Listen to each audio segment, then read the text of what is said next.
வணக்கம். நான் சுதர்ஷன் மகேஷ். போன வாரத்தில் காங்கிரஸ் கட்சி அவர்கள் வந்துட்டு துணை முதல்வரே அப்படின்னு சொல்லிட்டு செல்வ பெருந்தகையினுடைய ஒரு வால் போஸ்டர் ஒன்று இருந்தது. அது ஒரு பெரிய சர்ச்சையாச்சு அப்படின்னு சொல்லி நம்ம பேசியிருந்தோம்.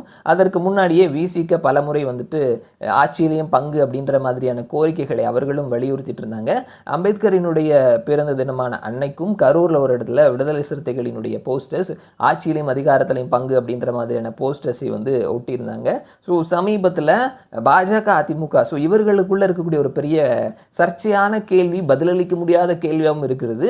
என்டிஏவினுடைய ஆட்சின்னு சொல்லிட்டு போனாரே உள்துறை அமைச்சர் அமித்ஷா, ஆட்சியிலையுமே வந்துட்டு பிஜேபி பங்கெடுத்துக்குவார்களா அப்படின்ற கேள்வி தான். ஸோ கூட்டணி ஆட்சி அப்படின்றதான் பெரும் சலசலப்பை ஏற்படுத்திட்டு இருக்குது. ஸோ இங்கே வந்துட்டு இவ்வளோ பெரிய சலசலப்புகள், இவ்வளோ பெரிய பிரச்சனைகள் அப்படின்றது போயிட்டு இருக்குது. ரொம்ப சைலண்ட்டாக ஒரு பர்சன் வந்துட்டு தில்லியில் போய் ஒரு பெரிய அணுகுண்டை வச்சுட்டு வந்துட்டார் அப்படின்றத நம்ம பார்க்க முடிகிறது.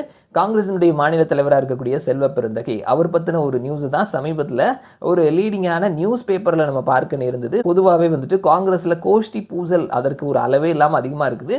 ஸோ பலர் வந்துட்டு தில்லியில் காங்கிரசினுடைய தேசிய தலைவர் மல்லிகார்ஜுன கார்கேவை சந்தித்து இந்த மாதிரி செல்வ பெருந்தகை மேலே ஊழல் குற்றச்சாட்டு அப்படின்னு சொல்லிட்டு பல விஷயங்கள் இருக்குது. ஸோ அதனால் அவர் அந்த பதவியிலிருந்து நீக்கிடுங்க அப்படின்னு சொல்லிட்டு பல கோரிக்கைகளை வச்சிருக்கிறாங்களாம். ஸோ மல்லிகார்ஜுன கார்கே ஓகே அப்படின்னு சொல்லி எல்லாத்தையும் பொறுமையாக கேட்டு ராகுல் காந்தி கிட்ட சொல்லியிருக்கிறார், இந்த மாதிரி தமிழ்நாட்டிலிருந்து காங்கிரஸ் தலைவர்கள் வந்து இந்த மாதிரியான விஷயங்களை சொல்கிறாங்க அப்படின்னு சொல்லிட்டு. அவர் சொல்லிட்டாராம், ஏங்க செல்வ பெருந்தகை தமிழ்நாட்டில் காங்கிரஸ் கட்சியை பெரிய அளவில் வளர்த்துட்டு இருக்கிறாரு, அவரை போய் மாற்றணும்னு சொல்கிறீங்க, செல்வ பெருந்தகை தான் இருப்பார் அப்படின்னு சொல்லியிருக்கிறாரா. என்ன காரணம் அப்படின்னு பார்த்தோம்னா, செல்வ பெருந்தகை காங்கிரசினுடைய எதிர்க்கட்சி தலைவராக இருக்கக்கூடிய ராகுல் காந்தி கிட்ட ஒரு விஷயத்த சொல்லியிருக்கிறாரு. அடுத்து வரக்கூடிய எலெக்ஷனில் திமுகவினுடைய அலையன்ஸ் தான் ஜெயிக்கிற மாதிரி இருக்குது, ஒருவேளை அவர்கள் ஜெயிச்சார்கள் அப்படின்னா ஆட்சியில் நமக்கு பங்கு தரும் அப்படின்னு சொல்லிட்டு முதல்வர் மு.க. ஸ்டாலின் சொல்லியிருக்கிறாரு அப்படின்னு சொல்லிட்டு ராகுல் காந்தி கிட்ட சொல்லியிருக்கிறாராம். ராகுல் காந்திக்கு இது ரொம்ப பெரிய சந்தோஷத்தை கொடுத்துருக்குது. 60 வருஷத்திற்கு அப்புறமா தமிழ்நாட்டில் கூட்டணி ஆட்சி, அதுவும் திமுகவினுடைய ஆட்சியில் நமக்கும் பங்கு இருக்குது அப்படின்றதுனால செல்வ பெருந்தகை மேலே எவ்வளோ அலிகேஷன்ஸ், எவ்வளோ குற்றச்சாட்டுகள் என்ன வந்தாலும் தேர்தல் முடிகிற வரைக்கும் அவர் தாங்க காங்கிரசினுடைய மாநில தலைவர் அப்படின்னு சொல்லிட்டு ஸ்ட்ராங்காக சொல்லிட்டாராம்.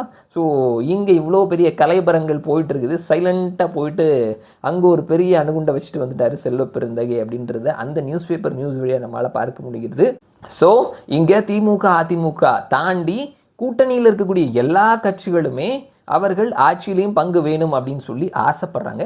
அது அவர்களினுடைய உரிமையும் கூட. ஏன்னா கூட்டணியில் நின்று அவர்களினுடைய ஆதரவையும் பெற்று தான் அந்த கட்சிகள் ஆட்சிக்கு வராங்க. அப்படி இருக்கும் பொழுது ஆட்சியில் பங்கு கேட்கறது அப்படின்றது தவறு கிடையாது. ஸோ இவர்கள் மாநிலத்தில் சுயாட்சி, மத்தியில் கூட்டாட்சி அப்படின்னு சொல்லுவாங்க. காரணம் என்னென்னா, நாம் ஒரு மாநில கட்சி இல்லைங்க, நம்மளால் மத்தியில் சுயாட்சி வைக்க முடியாதுல்ல, அதனால தான் அப்படின்ற மாதிரி தான் இவர்களினுடைய அந்த ஒரு வார்த்தைக்கான அர்த்தமாக நம்மளால் புரிஞ்சிக்க முடியுது. ஸோ பார்க்கலாம், வரக்கூடிய காலங்களில் திமுகவினுடைய கூட்டணிக்குள்ளேயும் இந்த கூட்டணி ஆட்சி அப்படின்ற ஒரு விஷயம் ஒரு சலசலப்பை ஏற்படுத்தக்கூடும் அப்படின்றத நம்ம பார்க்க முடிகிறது. மறுபடியும் நான் உங்களை இன்னொரு வீடியோவில் சந்திக்கிறேன். அது வரைக்கும் நன்றி.